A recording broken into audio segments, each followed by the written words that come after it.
Today we're going to talk about 5 things you're doing to sabotage marriage counseling.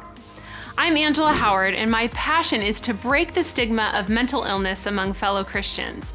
I'm here to help you live a more purposeful life with God and with one another.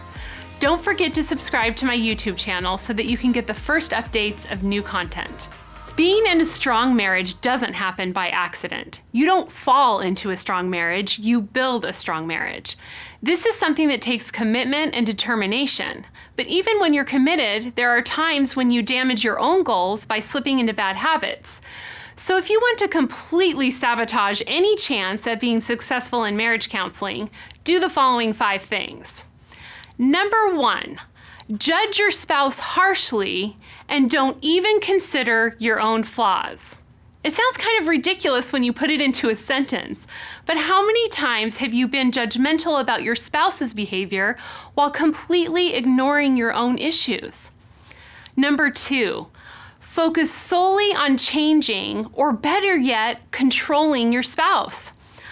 I've read the Bible from cover to cover, and I have never found a verse that says, do everything you can to change someone who's irritating you so that you can conform them to your way of thinking. Believe me, I would have found that verse if it existed. Number 3, don't even attempt to understand what your spouse is saying. Psychologist Dr. Bart Fowler, the founder of Charis Counseling, says that it's crucial to calmly and carefully listen and then demonstrate this by accurately summarizing what your spouse has said, whether or not you agree with them. Number 4, make sure your goal is to win every argument. When your focus is on connecting and communicating, not winning, there will be fewer words. You will make requests instead of piling on complaints and criticisms. Number 5, whatever you do, don't pray for your spouse. Here's the bottom line. We need God's power to change our hearts, and it starts with prayer.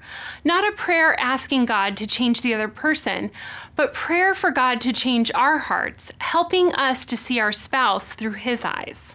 Ephesians 5:1-2 says, imitate God, therefore, in everything you do, because you are His dear children. Live a life filled with love, following the example of Christ. He loved us and offered Himself as a sacrifice for us, a pleasing aroma to God. What behaviors would you add to the list? Comment below, I'd love to hear from you, and please subscribe for more videos. I'll be sharing some great tips and encouragement for whatever it is you're facing, whether you're struggling with a mental illness or have a loved one who does.